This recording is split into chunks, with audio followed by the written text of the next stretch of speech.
Hello, namaskar. This is Firstpost and you're watching Vantage with me, Palki Sharma.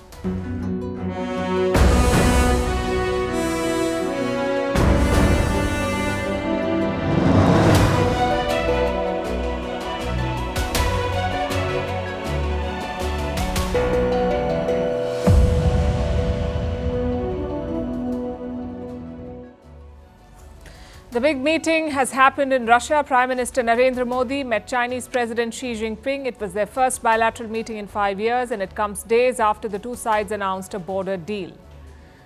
What did the leaders say? What are the key takeaways? We'll discuss all of that. We'll also talk about another important meeting in Kazan between Prime Minister Modi and Iran's President Pezeshkian, the first since he took office and in the middle of Iran's conflict with Israel.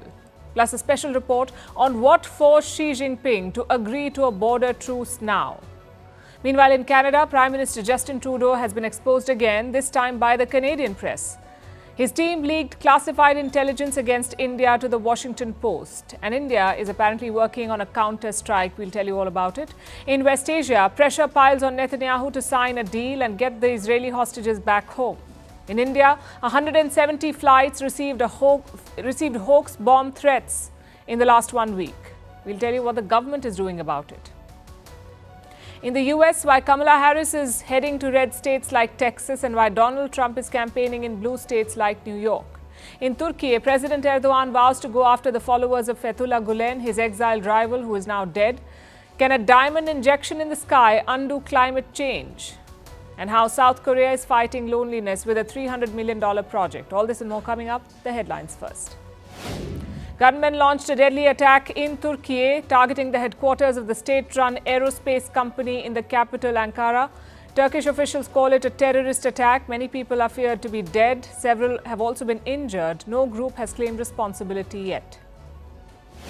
Riots rocked Portugal's capital, Lisbon, for the second consecutive day. It erupted after the police shot dead a black man who reportedly attacked them with a bladed weapon. Anti-racism groups have questioned the official version of events. 3 people have been arrested for the violence. The UK and Germany sign a major defense deal. It will allow German planes to operate from British bases and counter Russia. The pact is part of a wider push by the Starmer government as it looks to reset relations with key European allies. London and Berlin are 2 of Europe's biggest defense spenders. Thousands rally in Mozambique's capital, Maputo, ahead of election results. The ruling party is widely expected to win. The opposition has warned that the results could be rigged. Election observers from the EU have also raised concerns over the legitimacy of the polls. Boeing reports a whopping $6 billion quarterly loss. It comes as it faces a 6-week-long labor strike. The embattled aviation giant has also been under scrutiny over safety issues. Earlier this month, Boeing announced that it was cutting 10% of its workforce. And in India, Odisha and West Bengal brace for Cyclone Dana. It is expected to make landfall in Odisha tomorrow night. Thousands of people living along the eastern coast have been evacuated. Several trains have been cancelled and schools shut.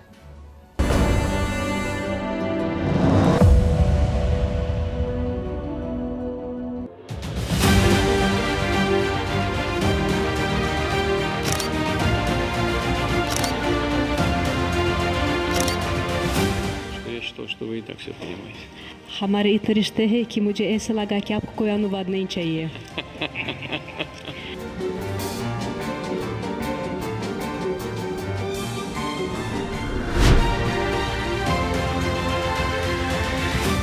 BRICS देशों के बीच financial integration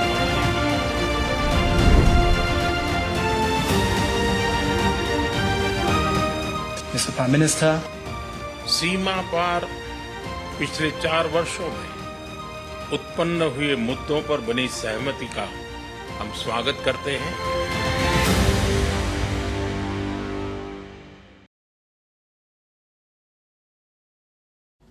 It's probably the handshake of the decade. 2 nuclear-armed neighbors, 2 rising economies and 2 population giants. It doesn't get bigger than this. We can put all the speculation to rest now. Prime Minister Narendra Modi has met President Xi Jinping. Not for a casual pull aside, not some informal meeting at dinner. This was an official bilateral talk, their first in nearly 5 years. Modi and Xi first shook hands for the cameras. As you can see, the Prime Minister had a characteristic smile, and Xi Jinping, as unreadable as always. Both of them appeared to exchange some pleasantries. After that, it was time for talks. Modi and Xi had their delegations with them. You may recognize some of these faces. Foreign Minister S. Jaishankar was seated next to Prime Minister Modi. You can also see his National Security Advisor Ajit Doval. Now, Xi Jinping was the first to speak. He talked about improving communication, handling differences, and setting an example for the world. Listen in. China and India are both ancient civilizations, major developing countries, and important members of the Global South. We are both at a crucial phase in our respective modernization endeavors. It best serves the fundamental interests of our two countries and two peoples, for both sides to keep to the trend of history and the right direction of our bilateral relations. It's important for both sides to have more communication and cooperation, properly handle our differences and disagreements, and to facilitate each other's pursuit of development aspirations. I'll tell you what's strange. This meeting was possible because of a border deal. It was announced by India on Monday. It allows both sides to disengage and resume patrolling. But Xi Jinping did not even mention that in his opening remarks. He just spoke broadly about communication and differences. Prime Minister Modi, though, did talk about it. He first welcomed the border deal between India and China. He then listed out his expectations from the relationship: mutual trust, mutual respect, and mutual sensitivity. हमारा मानना है कि भारत और चीन के संबंधों का महत्व केवल हमारे लोगों के लिए ही नहीं, लेकिन वैश्विक शांति, स्थिरता और प्रगति के लिए भी हमारे संबंध बहुत अहम है। एक्सेलेंसी, सीमा पार पिछले 4 वर्षों में उत्पन्न हुए मुद्दों पर बनी सहमति का हम स्वागत करते हैं। सीमा पर शांति और स्थिरता बनाए रखना हमारी प्राथमिकता रहनी चाहिए। म्यूचुअल ट्रस्ट, म्यूचुअल रिस्पेक्ट और म्यूचुअल सेंसिटिविटी हमारे संबंधों का आधार बने रहना चाहिए। Now, let's be clear, these pictures are historic. So is the location of this meeting. Russia, a country that shares excellent ties with both India and China. It will only add to the speculation around Russia's role. Did Putin bring Modi and Xi together? They looked pretty cozy at the dinner yesterday, but officially there is no word on Russian mediation. Either way, just think about everything that has happened in the last 5 years. A deadly clash at the Galwan Valley. Soldiers killed on both sides, massive troop mobilization, India's embrace of the US in the West, China's refusal to disengage, even bans on TikTok and Chinese 5G. It seemed like this relationship was heading to rock bottom. But diplomacy appears to have pulled it back, at least for the time being. Modi and Xi clearly do not want an escalation. They see more benefits in cooperating. But the question is how? How do you start working with your chief rival? In today's meeting, we saw some common ground. Xi Jinping talked about using this relationship to achieve development goals, basically to better the lives of ordinary people. He also talked about an international responsibility that India and China must set an example for the world. You just heard Prime Minister Modi's remarks. He also spoke along the same lines. He said this relationship is key for global security and progress. So there is clear agreement on one thing.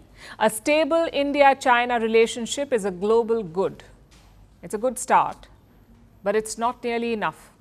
India has shown its willingness to cooperate, to invest in this relationship, but China has not responded in kind. We saw evidence of that in the 2020 Galwan clashes. So the key thing is trust.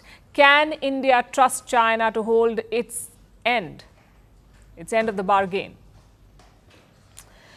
Well, this border deal is a good test of that. Let's see if China disengages and de-escalates at the border.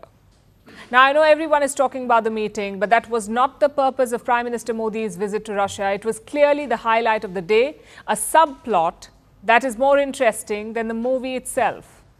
But the movie is still about BRICS. Today was the 16th summit of this new look group. It started off with 4 members. It now has 10 members.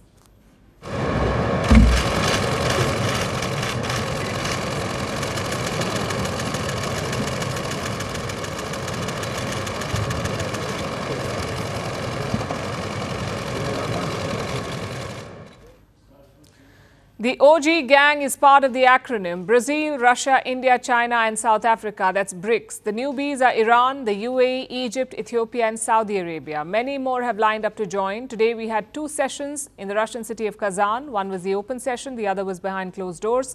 Prime Minister Modi addressed both these sessions. He very clearly spelled out his vision for BRICS.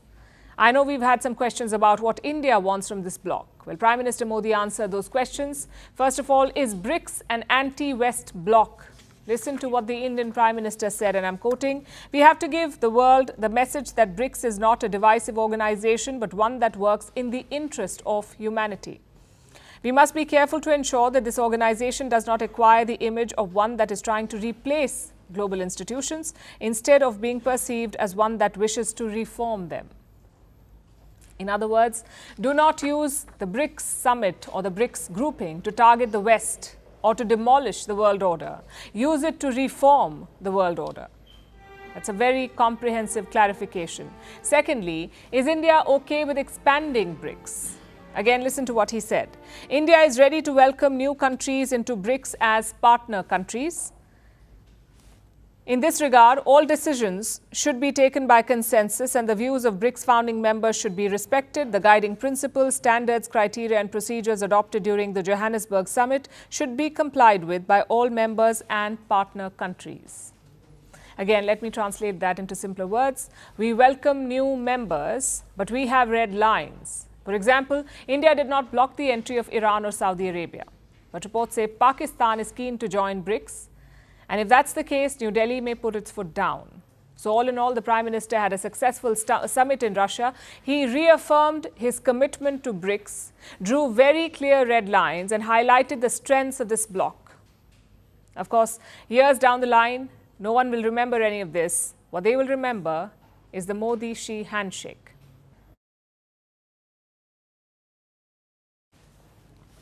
So the deal is done. The joint statement is expected. India and China are resetting their relationship. But what led to this truce? For 4 years, there was a deadlock. Why did China agree to a border deal now? Why now? Well, some recent events may have forced Beijing to rethink. We are talking about Xi Jinping's growing challenges both at home and abroad. At home, the economy remains a mess. The bad news continues to pile up. The IMF has lowered China's growth forecast. That's the International Monetary Fund. It has released a new projection. It says China will grow by 4.8%. That's this year, 4.8%, and 4.5% in 2025. So it's going to be a steady decline. Last year, the Chinese economy grew by 5.2%. This year, Beijing aimed for 5% growth, but it will most likely fall short of that goal.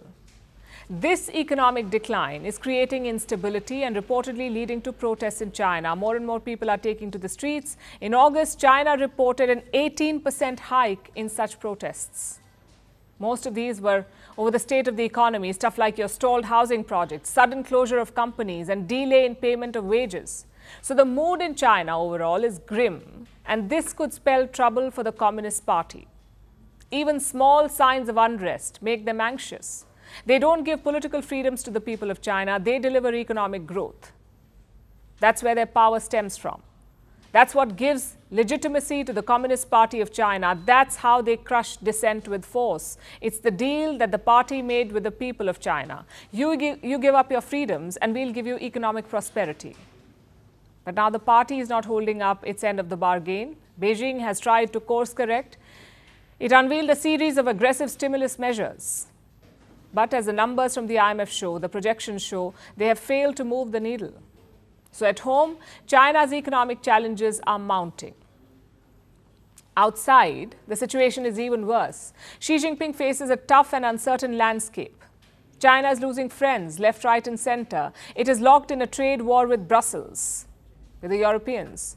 Same with the US. There is friction over trade. America is trying to throttle China's advances in the tech sector. It has imposed restrictions on the supply of semiconductors or chips to China. Recently, the US also sanctioned Chinese firms. This is over the Ukraine war. Chinese companies were caught supplying drones to Russia, so the Americans slapped sanctions. All in all, the relations are becoming hostile. Then there are tensions in the Taiwan Strait. China has intensified drills around the island. It conducted a massive exercise this month, using hundreds of warships and warplanes to practice how to attack Taiwan. In response, the West dispatched warships. The US and Canada sent vessels which sailed through the Taiwan Strait on Sunday. And this is how China reacted. Taiwan is Chinese territory. There is nothing more normal than China's aircraft carriers operating in their own territory and waters. No matter what the Taiwan authorities say or do, it will not change the fact that the two sides of the Taiwan Strait belong to one China.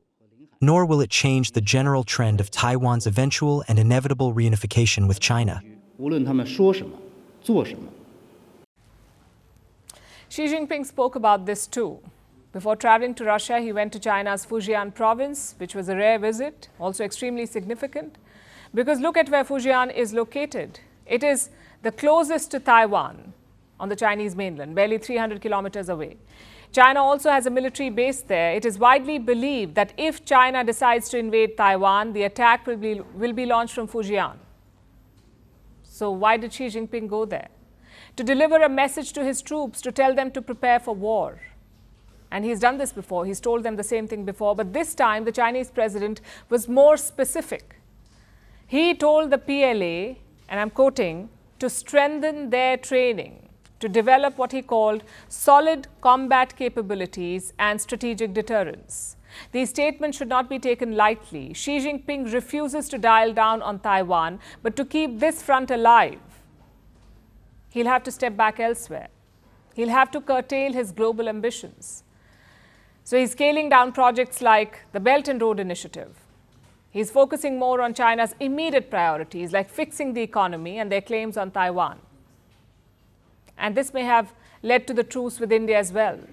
China is also trying to repair relations with Japan and the UK. This week, China's Foreign Minister Wang Yi called Tokyo. He spoke with Japan's National Security Advisor. Last week, the UK's Foreign Secretary was in China. Both sides discussed ways to reset the relationship. Seems like Xi Jinping is following the advice of Deng Xiaoping. Deng was China's tallest leader in the 70s and 80s. He opened up China to the world. His most famous words were, "Hide your strength, bide your time." This statement shaped China's foreign policy for decades, until Xi Jinping rose to power and played his hand too soon with his aggressive wolf warrior approach. It did not work. Xi Jinping's power is being tempered by reality.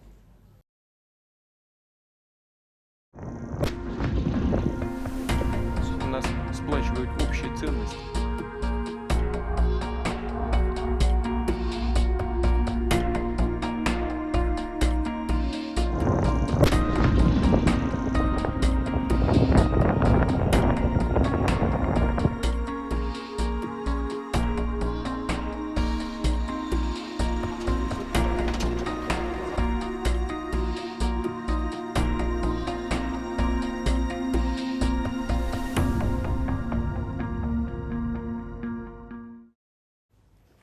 As expected, all the focus was on Modi meeting Xi Jinping, perhaps more than the summit itself.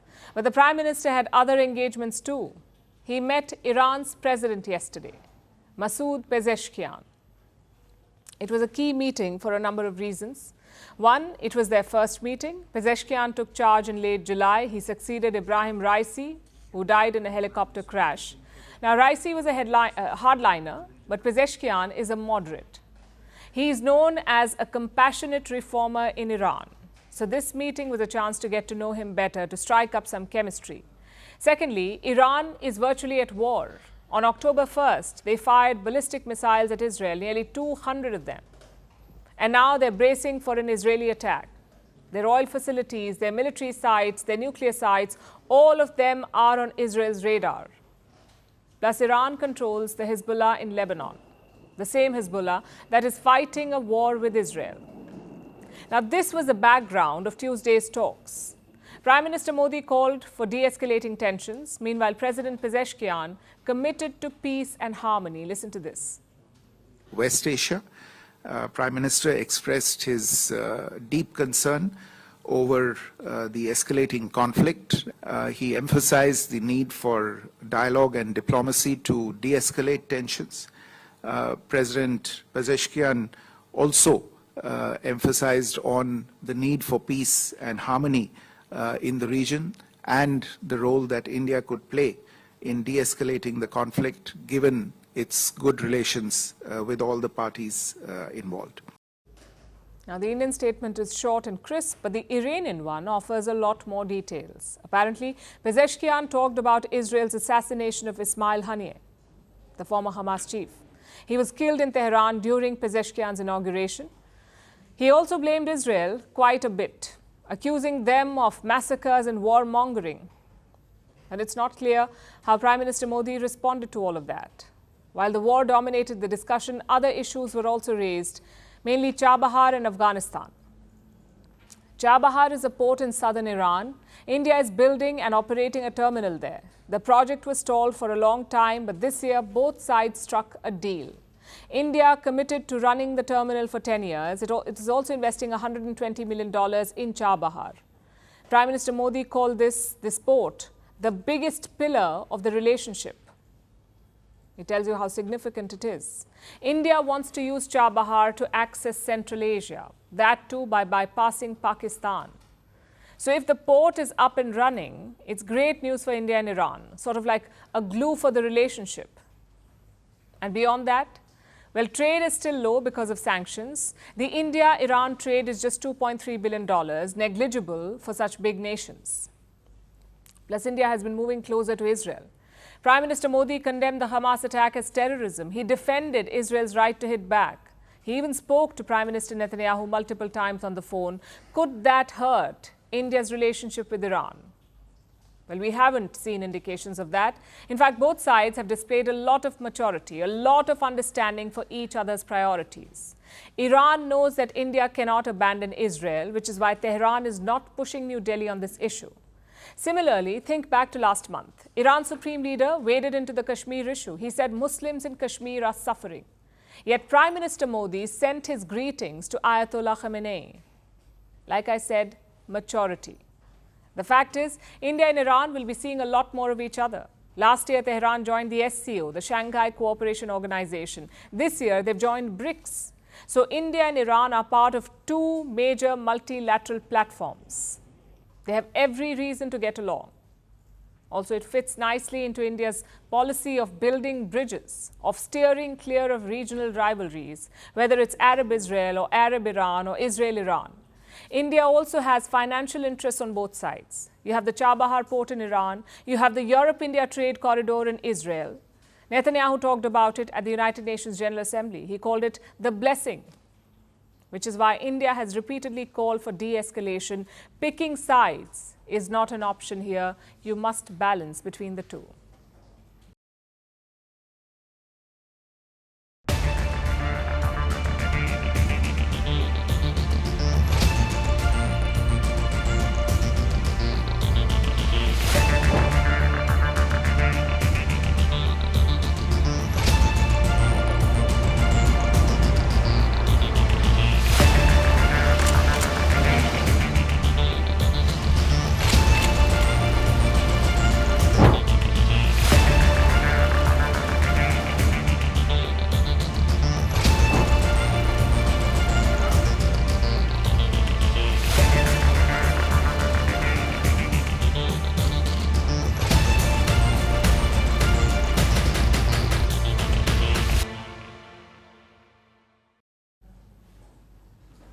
Let's turn to Canada now, where Justin Trudeau is getting exposed again.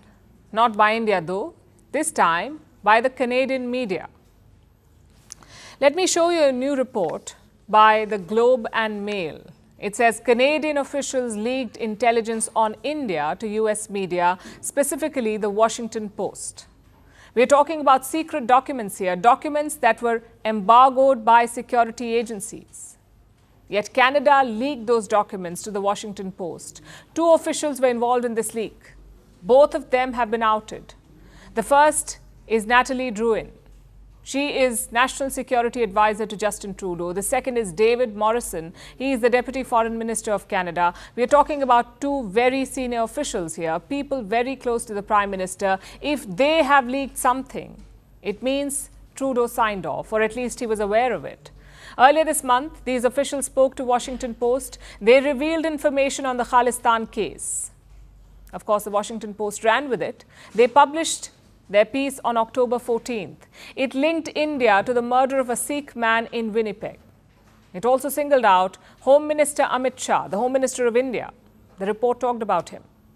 Clearly, Trudeau's ministers told them about all of this, that too without evidence, because Canadian police have not named Amit Shah, nor have they drawn links to the killing in Winnipeg. So the point of this leak was to smear India. And that's not even the worst part. Trudeau willingly allowed intelligence on India to be leaked, but he was livid when intel on China was leaked. He called it a criminal act. Listen to this. The issue with the criminal who leaked this information is they got it wrong in what they leaked. And regardless of what's in the newspapers or not, it is incumbent upon a serious, responsible government not to react to partisan attacks or erroneous but salacious headlines. So leaks on China are bad, but leaks on India are fine. Is it because you authorized this one, or because the China leak puts you in a bad light? That's the only explanation. And this isn't a first for Justin Trudeau. He has repeatedly gone easy on China. He has downplayed their meddling in Canadian politics. But what does he object to? Indian media's commentary. If we call out Justin Trudeau's vote bank politics, it is meddling. If we call Hardeep Singh Nijjar a terrorist, it is meddling. If we say Canadian diplomats seem frustrated, it is meddling. Apparently, only anti-Trudeau stuff counts as interference. If you slam the opposition, it's all fine. We saw that during the recent hearings in Canada. Trudeau was called up to testify. He justified the actions of Chinese diplomats in Canada. He said it's part of what they do. The fact that Chinese diplomats are categorizing MPs and their outreach abilities into those 3 categories is not itself particularly revelatory or new information to me. It is fairly obvious and a part of what diplomats do in all countries in all parts of the world. The screws are turning on Trudeau. Even India realizes this. Reports say the government is planning a new strategy, the government of India. The plan is to share details of Khalistani extremists with the Five Eyes. Now, Five Eyes is a Western intelligence group. It includes the United States, Canada, Australia, New Zealand and Britain, 5. Trudeau has used the Five Eyes to put pressure on India. So what does New Delhi do? Flip the script. Give details about Khalistanis in Canada to the same Five Eyes. Indian officials have not confirmed this plan yet, but it sounds like an interesting one. And the bad news does not end for Trudeau. His party rebellion is growing. Today, the Prime Minister will attend a closed-door meeting. A lot of his lawmakers are expected to question his leadership, to ask him to step down. Their argument is quite simple. We have elections coming up next year. If a no-confidence motion succeeds, maybe even sooner. And if Trudeau stays on, the Liberal Party, his party, will lose. Opinion polls are very clear about that. So some MPs want Justin Trudeau to step aside. They want to fight the elections under a different leadership. I guess that means his plan failed. Trudeau wanted to divert attention using the Nijjar case, but his party is having none of it. He stands vulnerable, exposed, and isolated.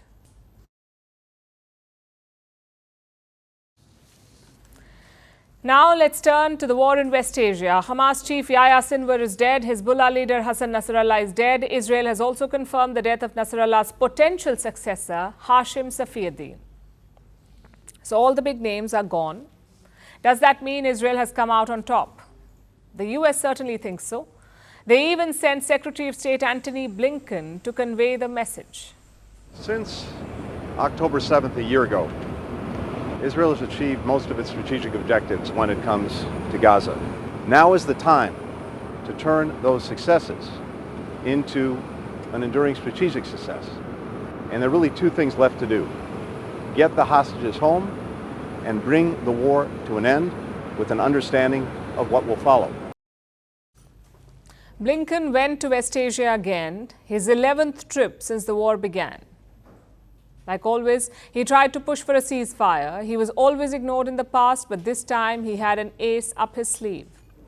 But I believe that with Sinar gone, because he was the primary obstacle to realizing a hostage agreement, there is a real opportunity to bring them home and to accomplish the objective. That's the new pitch. Sinar is gone. He's no longer an obstacle to hostage negotiations, so Israel should stop leveling Gaza and work to bring the hostages home instead. That is the pitch, and it has a lot of takers.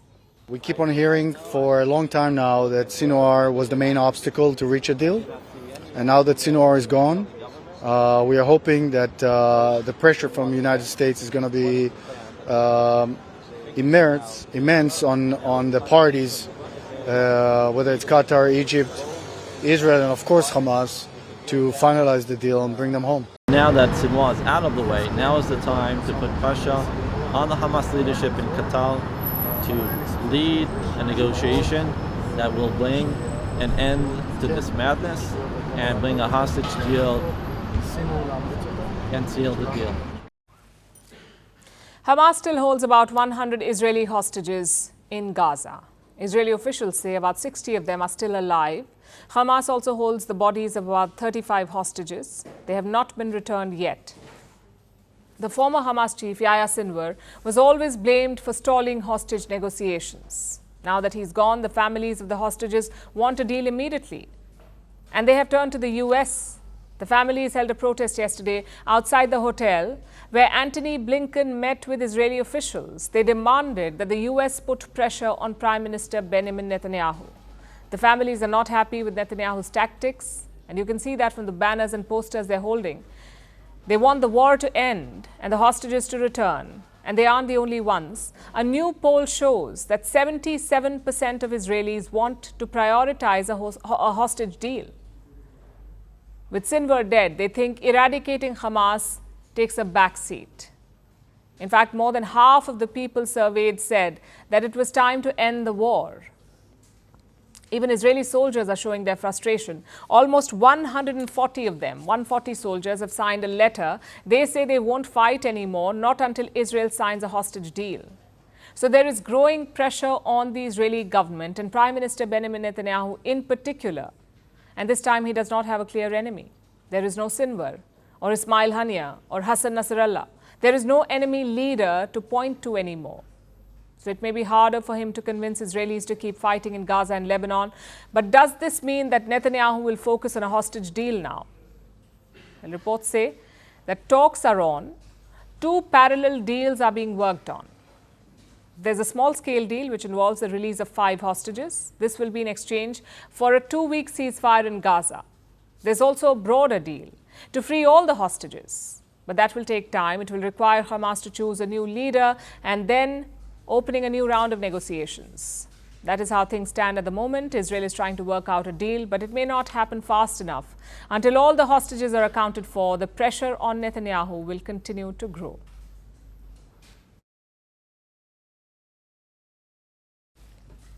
In India, it's festive season, and that often means a lot of travel. On October 14th, Indian Airlines carried more than 484,000 passengers, 484,000. It was a single-day record.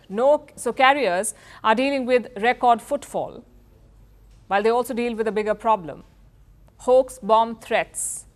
In the last 1 week, 170 flights have received them. 170 flights. It's leading to delays, diversions and cancellations. Schedules are going for a toss. Airlines are losing thousands of dollars, which is why the government is now cracking down. It is mulling a new law to criminalize this. It is also pulling up social media platforms like X. Our next report brings you the details. The Indian airline industry is in chaos. It isn't because of the holiday season or even the record number of passengers. It's hoax bomb threats. Since last week, 170 flights have received them. They were all operated by Indian carriers. 80 were targeted on Monday night alone. It has led to diversions, cancellation of flights, and a lot of delays. Bomb threats are very serious issues. You would have seen in the last 24 or 48 hours several such threats have been issued. One of our Air India flights was grounded as well. Several other aircraft also received similar threats. Our agencies, Ministry of Home Affairs and other relevant agencies, they are looking into the matter. Most of them were domestic flights, but some were flying international routes. And that led to even more chaos. You see, when a threat like this comes in, multiple protocols are put into action. If the plane is on the ground, it is searched again.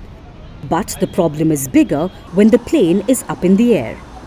It is diverted to the nearest airport, like an Air India flight from Delhi to Chicago that was diverted to Canada. Some countries like Singapore even scrambled fighter jets to escort the flights. Now the protocol dictates that once the flight lands, all passengers are deboarded. Everything is searched once again. This could take several hours. There are cancellations, schedules are affected. All of this costs airlines thousands of dollars, even if all the bomb threats are a hoax. So who is behind these threats? Last week, the government arrested a 17-year-old. He's a school dropout. He created a social media account to issue such threats. No one knows what his motive was.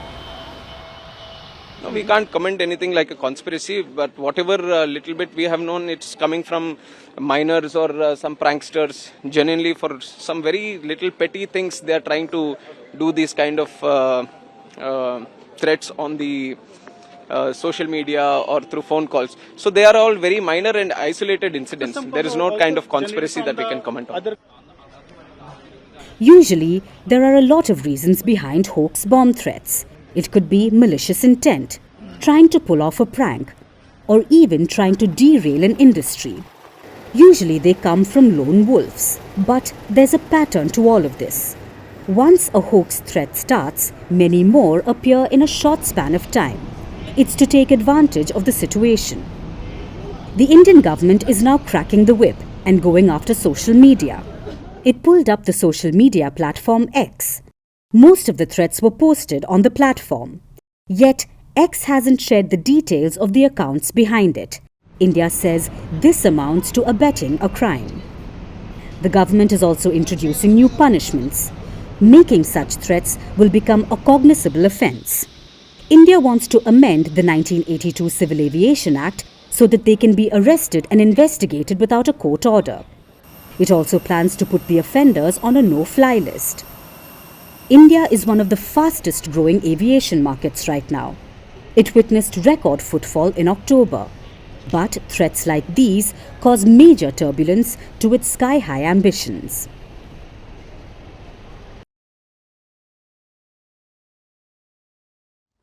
In the United States, the presidential election is less than 2 weeks away and early voting has begun. As the name suggests, it's when people vote before the election day. That's early voting, because sometimes you cannot vote on the election day because of prior commitments or travel or a whole lot of reasons. So America allows people to vote early. You can do it in person or send in your ballot. Right now, early voting is on in 40 states. 20 million people have already cast their ballots. Out of these, 43% were Democrats and 34% were Republicans. Now, Democrats usually do vote early, but this time Republicans are also turning out in large numbers. I'm voting for Donald J. Trump, and the reason being I love his policies. She's got a good head on her shoulders. She's very intelligent, and she knows the difference between right and wrong. So bipartisan early voting is back, and it's crucial in an election as close as this one. Look at the nationwide polls. Kamala Harris is polling at 48.1%. Donald Trump is at 46.3%. So Harris is leading by 1.8 percentage points. It doesn't mean very much. It falls within the margin of error. Then there are the key swing states: Pennsylvania, Michigan, Wisconsin, and Nevada. They decide who wins this election. Trump and Harris are tied in these states. It tells you how close the contest is. So what are the two parties doing? Well, Harris is touring the battleground states, the swing states that we just mentioned. So is her running mate Tim Walz. They have Barack Obama backing them. He even took to rapping to woo some voters. You know, I have done a lot of rallies, so I don't usually get nervous. But I was feeling some kind of way following Eminem. Now I notice my palms are sweaty, knees weak, arms are heavy, vomit on my sweater already, mom's spaghetti. I'm nervous, but on the surface I look calm and ready to drop bombs, but I keep on forgetting. Eminem and Obama, Democrats are bringing out some big names. It also betrays their desperation. After these rallies, Harris is taking an unlikely detour. She's going to the red states, Texas, Kentucky, and Florida. Now, in America, states are called red and blue according to their political preference. Red states vote for Republicans, blue states vote for Democrats. Only a handful of states keep swinging between red and blue. These are the swing states. And most candidates focus their energy on the swing states. Then why is Kamala Harris going to red states? What's her campaign strategy? Especially with respect to Texas. This is the reddest of red states. It's voted for the Republican Party in the last 10 presidential elections. So 40 years. And that's not going to change this time. So why is Kamala Harris campaigning in Texas? Apparently, the Democrats are not going to get the votes, or not going to do it to get the votes. Their strategy is to highlight a problem. Texas has some of the strictest abortion laws in America, and Harris wants to use that as a pitch to say, vote for Harris or you will have no abortion rights, like in Texas. Same with Trump. He campaigned in California. It's a deep blue state, also Kamala Harris's home state. So why did he go there? To grab the headlines. Trump may not get those votes, but he sure got the eyeballs. And now he's going to New York. Again, a safe blue state. It's voted for Democrats in the last 9 elections. Yet Trump is heading to New York City, where he was born. He'll campaign there on Sunday at the Madison Square Garden. This election is a choice between whether we will have 4 more years of incompetence, failure, and disaster, or whether we'll begin the 4 greatest years in the history of our country. We'll do something that nobody will even believe. So campaigning is on in full swing, but what's a US election without some foreign interference? Washington has its usual list of suspects: China, Russia, Iran. Now Donald Trump is adding a new name to this list: the United Kingdom. Trump has filed a complaint with the FEC, the Federal Election Commission. It is against the UK's Labour Party. Trump accuses them of foreign interference. He says they are helping the Harris campaign. How? Well, some Labour activists are campaigning for Harris. Trump calls it foreign interference. And this is what the UK has to say. People in their own time often go and campaign, and that's what we've seen. It happens in all political parties. People go and campaign, and they do what they want to do in their own time with their own money. Is this illegal? According to American election rules, no, it's not. Foreign nationals are allowed to serve as campaign volunteers. That is, if they're not compensated by any party or group. And this is not the first time it has happened. Labour activists have long campaigned in US elections. Also, they're there in their personal capacity. The party does not send them. So technically, it is not against the law. But Donald Trump is not convinced. UK Prime Minister Keir Starmer is desperate to play down the row. But as the election day draws closer, controversies like this will only grow bigger. Our next story is about Turkey. Their president is Recep Tayyip Erdogan. He's been in power since 2003, more than 21 years. Erdogan stuck around for quite a long time. But he nearly lost it all back in 2016. There was a coup attempt in Turkey. It failed, obviously. Erdogan is still in charge. And he used that coup attempt to purge his rivals. But one rival managed to evade him.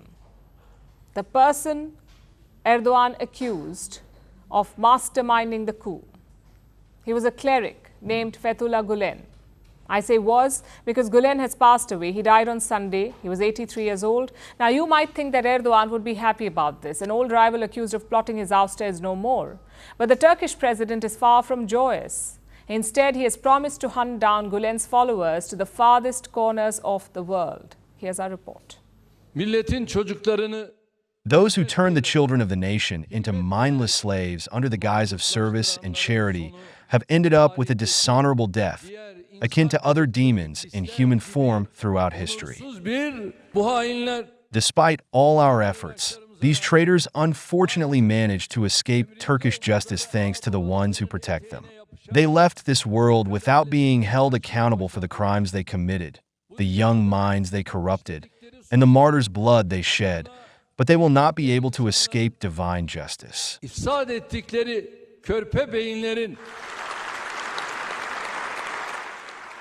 That was Turkish President Recep Tayyip Erdogan.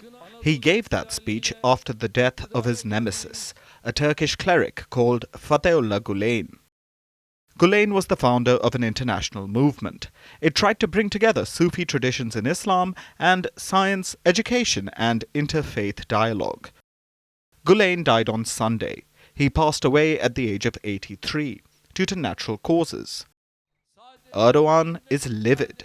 He says Gulen managed to escape Turkish justice. So what did Gulen do to invite this wrath? Well, according to Erdogan, Gulen was the mastermind behind the failed Turkish coup in 2016. It's a charge that Gulen always denied. I have never supported a coup or an ouster.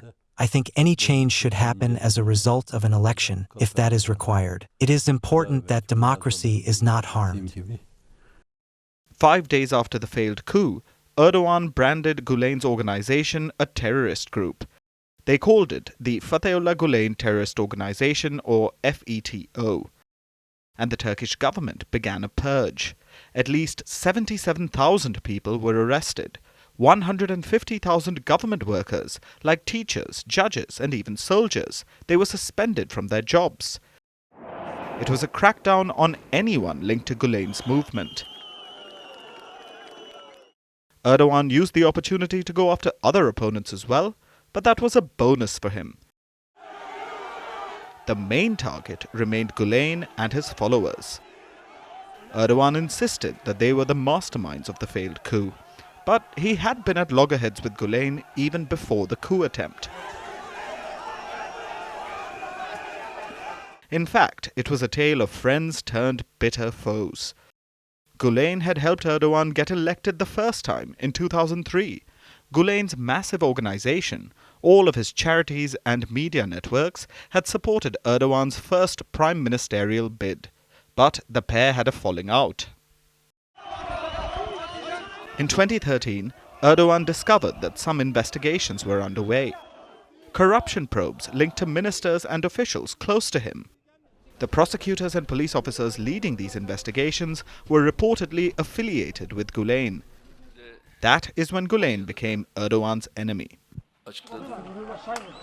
3 years later, Erdogan used the failed coup as an excuse to eradicate Gulen's influence in Turkey. It's been 8 years since the failed coup, but Erdogan is still after Gulen's followers all over the world. Some of them were abducted in Kenya last week and then sent to Turkey. All the institutions of our state, whether at home or in the farthest corner of the world, will definitely be on the back of the FETO hyena pack. Gulen may be dead, but Erdogan's witch hunt is far from over.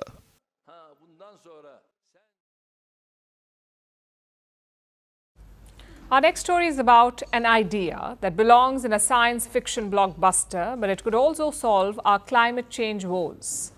Scientists want to spray diamonds into the sky.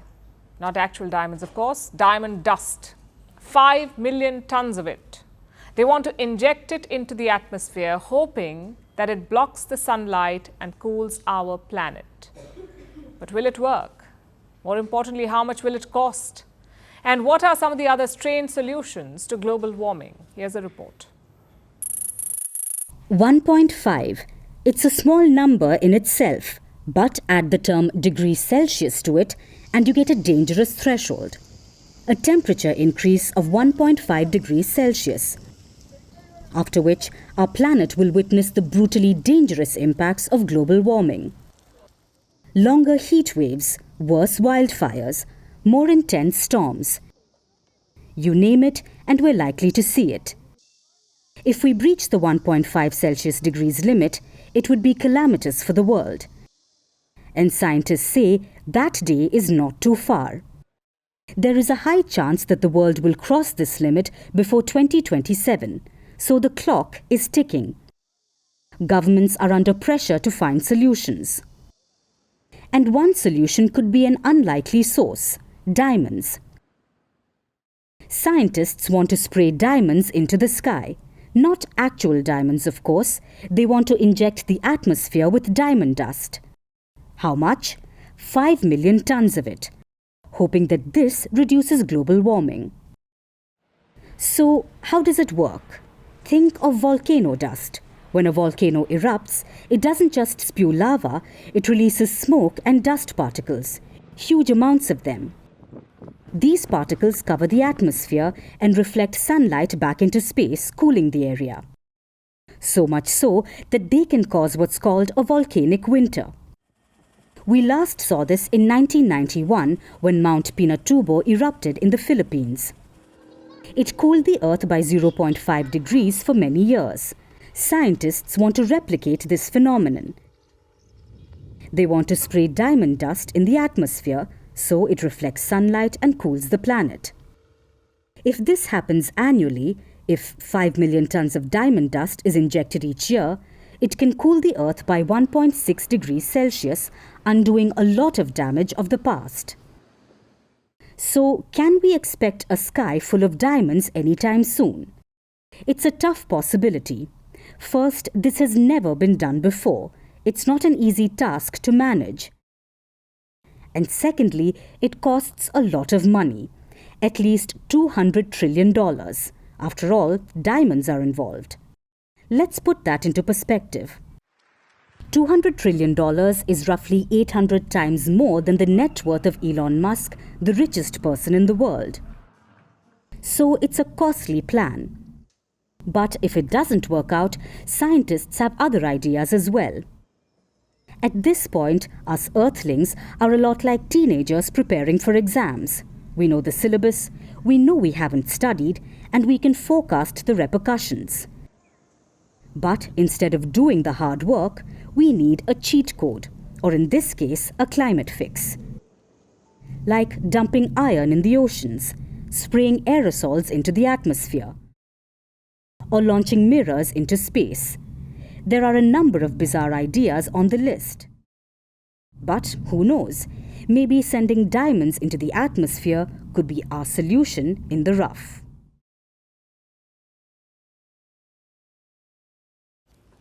Now let's turn our attention to South Korea, which is winning 2 races. 1 in low fertility and 2 in suicide rates. Simply put, South Korea has the lowest fertility rate in the world and the world's highest suicide rate. These are 2 big problems for the country, and both largely have the same root: loneliness, meaning the gap in social connection, the gap between the level of connectedness that people want and what they have. And with each passing year, this gap is increasing. 77% Koreans are lonely, 40% are severely lonely. Not something to be taken lightly, because loneliness can be deadly. As deadly as smoking 15 cigarettes a day. It increases the risk of early death by 39%. And do you know what this ultimately results in? What happens when 77% people in your country report loneliness? It's deadly for the social fabric. People don't want to get married, they don't want to have children, the workforce loses productivity, the health system is overburdened, and there is a heavy price to pay. I'm talking about the literal financial cost of loneliness to the South Korean society. It is $6.5 billion every year. $6.5 billion. Like I said, loneliness is not to be taken lightly. So what is Seoul doing about it? Well, they want to spend more money. Seoul has allocated about $330 million to fight loneliness. They will spend it over the next 5 years by offering counseling services, emergency interventions, and networking options like cooking classes and community spaces where people can eat ramen together. But will it work? Not to sound too pessimistic, but it is unlikely to work because this is not the first time Seoul is throwing money at the loneliness problem. Last year, they started a campaign for isolated youth who are withdrawing from society. South Korea started giving them a monthly allowance, about $500, so they can re-enter society. And did they? Well, barely.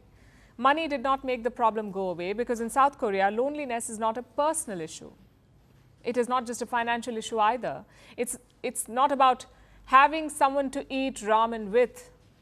Loneliness in South Korea is a societal issue. It's about the rising cost of living, the lack of jobs, oppressive work culture, sexist gender roles, the fear of not meeting expectations, the lack of fulfillment. It's sort of a vicious cycle. A host of problems are contributing to South Korean loneliness.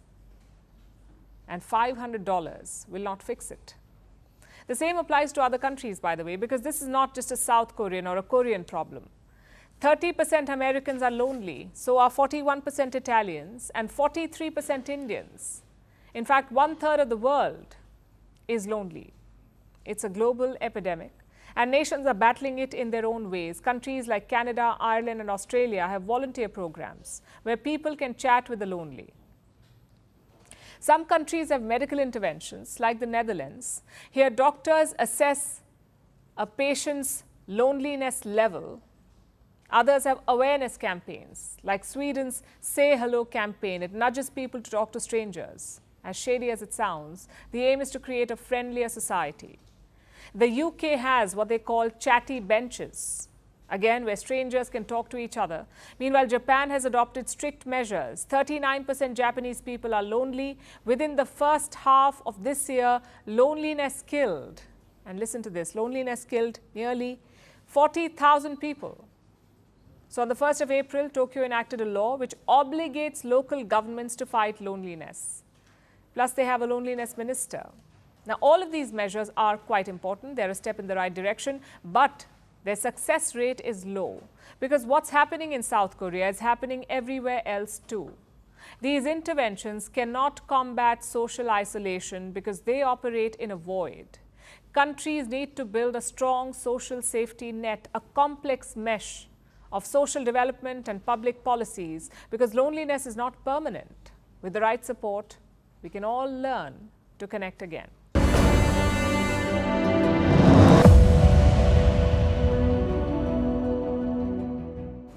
Let me introduce the newest British citizen, the fictional bear Paddington.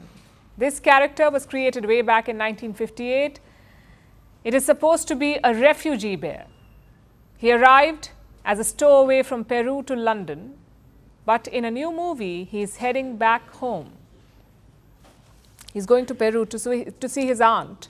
Of course, to travel abroad, you need a passport. So the movie makers asked the British Home Office for a fake one, but they issued a real one, an actual passport for a fake bear. No shuttling off to Rwanda, no name-calling or racist slurs. This migrant got a passport pretty easily. The movie makers are quite thrilled about it. They say the folks at the Home Office have a great sense of humor. Maybe they do. But so do people on the internet. Take a look.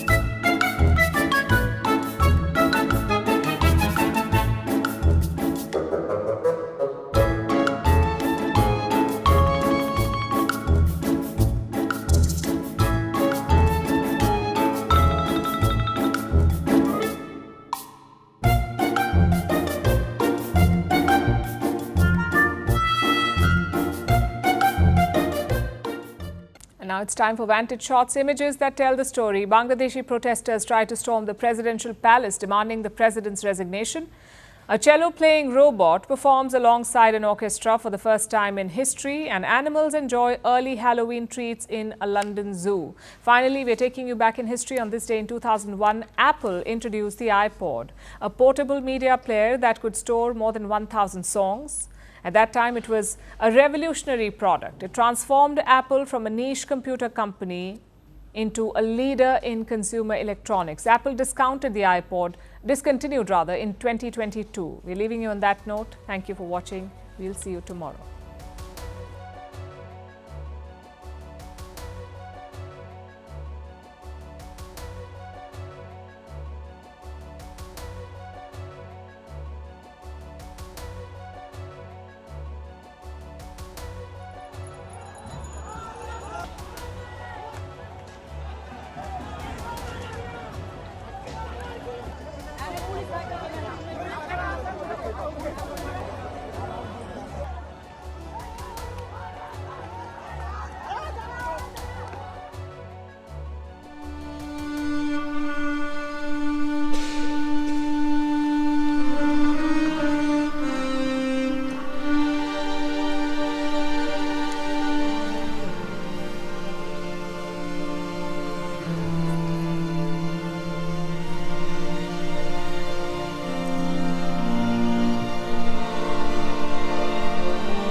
Firstpost decodes the U.S. election,